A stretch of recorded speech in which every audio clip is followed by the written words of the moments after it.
Let's start with model deployment implementation.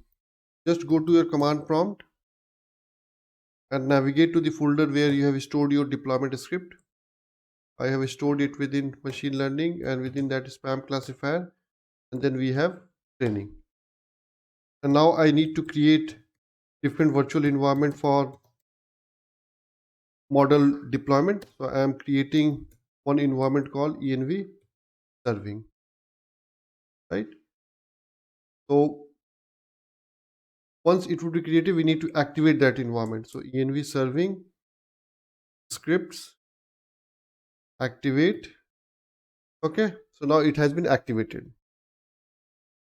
So before performing any deployment activity within this environment, we need to understand how my predictor API will look like, which we can use for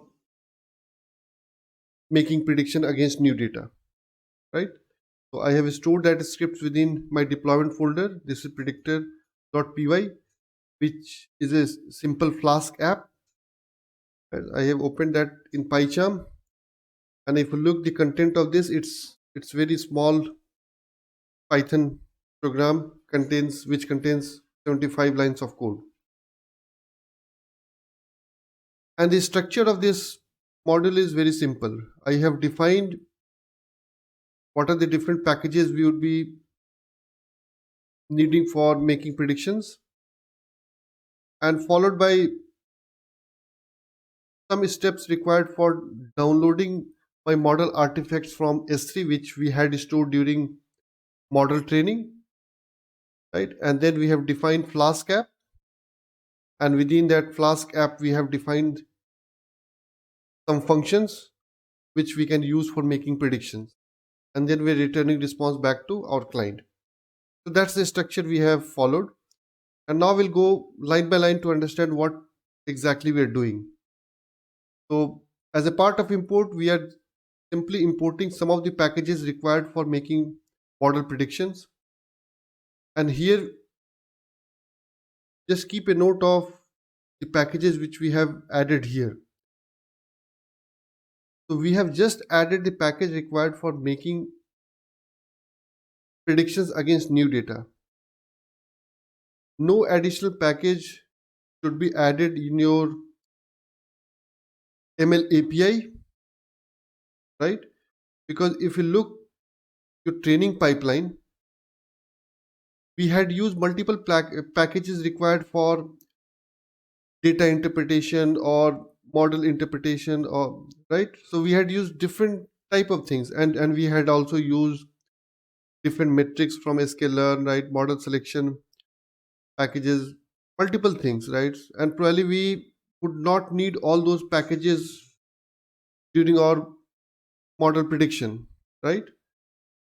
And that's what we have done here. We have only added the required package for making predictions, right?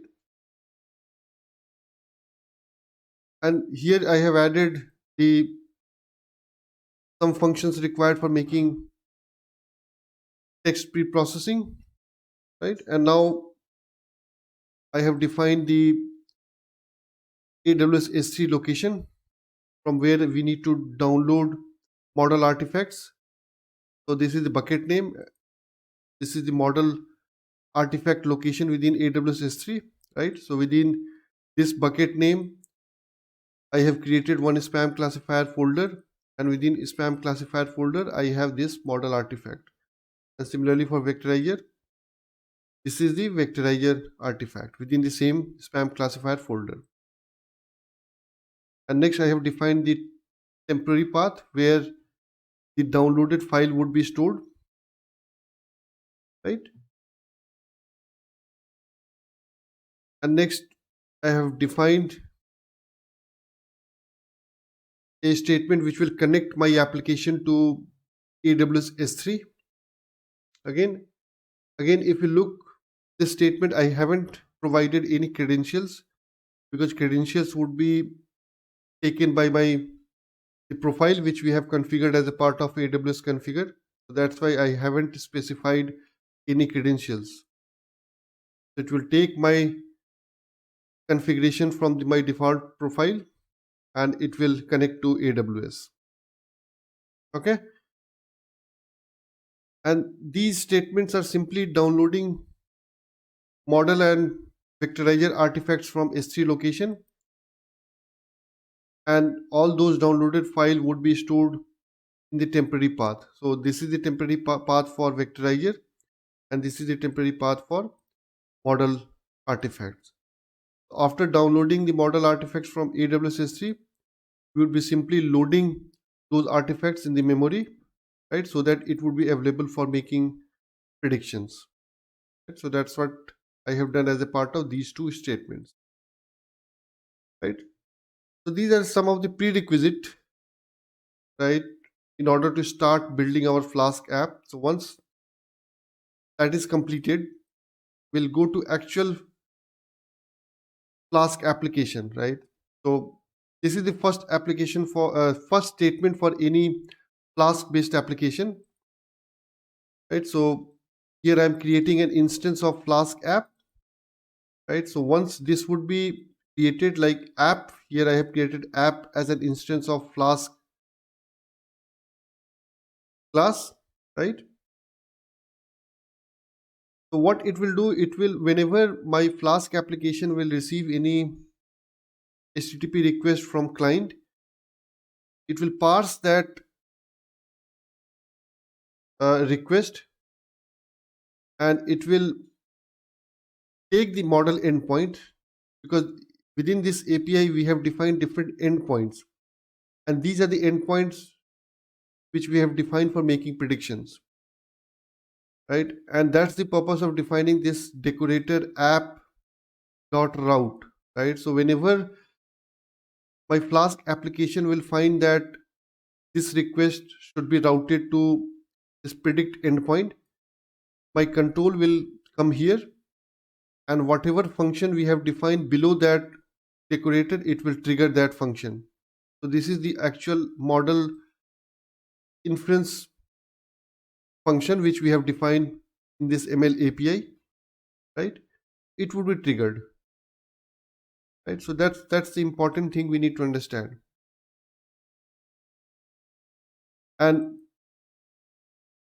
if we look the different steps which we have performed within this predict spam function, it would be exactly similar to what we had done as a part of our evaluation pipeline, right? So if you look the evaluation pipeline which we have used for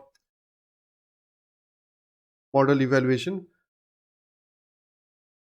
what it was doing, it was loading the classifier, it was loading the vectorizer, and then it's performing the transformation and making prediction, right? But if you'll notice that the text X is a pre-processed content, right? So here we have already pre-processed the text, and we are taking this feature and we had divided it into trained and test X, right? And so test X contains a pre-processed text, right? So as a part of making prediction also, we need to perform that activity first, right? And then we need to perform transformation against the text data to convert it to numeric representation with the help of vectorizer, right? And then at last we need to take that numeric representation and send it to predict function, and that's what you do as a part of prediction pipeline, right? So here my first statement is request.getJSON, right? So here we are simply taking the JSON layout which we'd be getting as a part of HTTP request. If you look the content of my JSON, what would be the format of my JSON? So I'll just show you one example. In my case, the JSON layout should look something like this. It will have payload as a key, and then the content would be like this, right? So it's a list of different text messages, and here I'm passing single text text message as a part of JSON layout, right? So whenever client will invoke my ML API, they will provide this content type as application slash JSON, and the payload content should look something like this, right? So it will depend upon the client and ML API developer to decide what would be the JSON layout, right? Design your JSON layout accordingly, and parse the content within your Flask app, right? So after parsing the JSON layout, you need to extract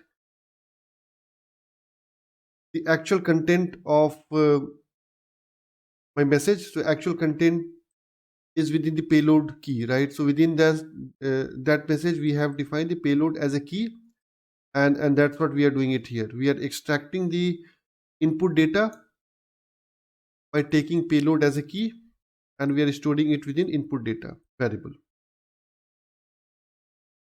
Once we'll have the actual message, we need to perform a pre-processing activity, and here I am simply passing it to pre-processing text, right? And pre-processing text I have taken simply from my model training pipeline. So in that way, we'll make sure that we are not adding any new functionality. We are just taking whatever activities we had performed during model training. We had used the similar set of pre-processing steps, right? So I have just taken this, right? So it's the same pre-processing steps, right? So in this statement, what I am doing, I am taking the input data. So again, if you see, I am giving 0 as a index, because input data will have a list of messages, and I'm taking that first message because in input we will be getting single request.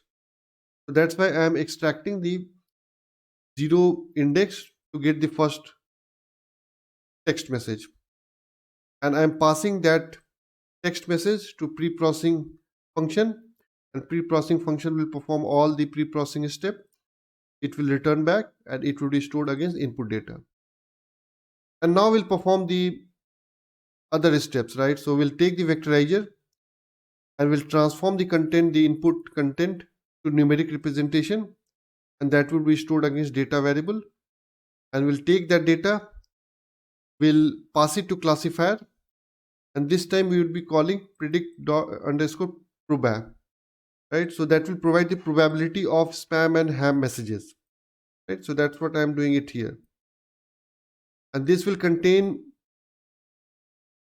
the ND array of my prediction, right? And here, as we are passing a single message, so it would be 1D array.